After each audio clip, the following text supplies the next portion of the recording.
في الفيديو ده هجاوبك على ليه بنذاكر مع بعض وليه تتفرج عليا، وهقول لك على المواعيد واعرفك نظام المذاكره بتاعنا ماشي ازاي. وسؤالك المعتاد، هي القناه دي للمذاكره بس؟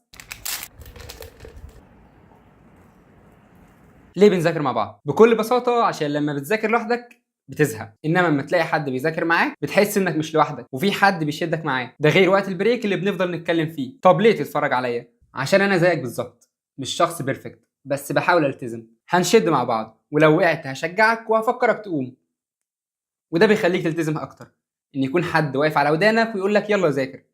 وكمان عاملين كوميونتي على تليجرام بيساعدك تتطور وما تبقاش لوحدك. هناك بنشد بعض ونذاكر على فيديوهات هاديه، وطبعا مفيش اهدى من القران، ويكون منفعه لينا دنيا واخره. المواعيد، حاليا انا في الجيش فمش مالك وقتي واجازاتي صغيره. في اسبوع الاجازه هنطلع لايف وهيكون بال 12 ساعه وهننجز كتير ان شاء الله. هل وانا هناك هسيبك لوحدك مش هتذاكر؟ والاجابه لا طبعا. هنزل لك كل يوم الصبح فيديو الساعه 6، هيكون صغير ممكن ساعه او ساعتين، وتفضل تعيده طول اليوم على حسب انت هتذاكر قد ايه، وما تشوفش غيره وما تشتتش نفسك كتير. المهم كل يوم بالفيديو بتاعه، وما تقلقش انا مش هسيبك يوم، انا عامل حسابي كويس جدا.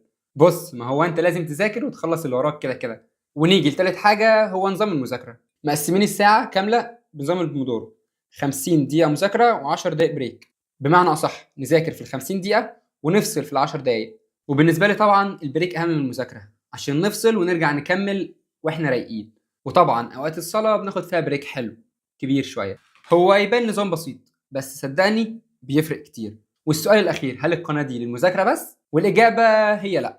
هنا بنشارك حاجات كتير، تجارب، فلوجات، فيديوهات عن التطور عموما. هي فيديوهات مختلفه زي خطوه للتغيير وغيرها كتير. يعني مش هسيبك في اي جانب من جانب حياتك، ما تقلقش انت معايا في ايد امينه. سواء بتذاكر ثانوي او كليه او شغل او بتخلص كورسات او بتتفرج على فيديو معين، فجهز مشروبك المفضل ويلا نستمتع.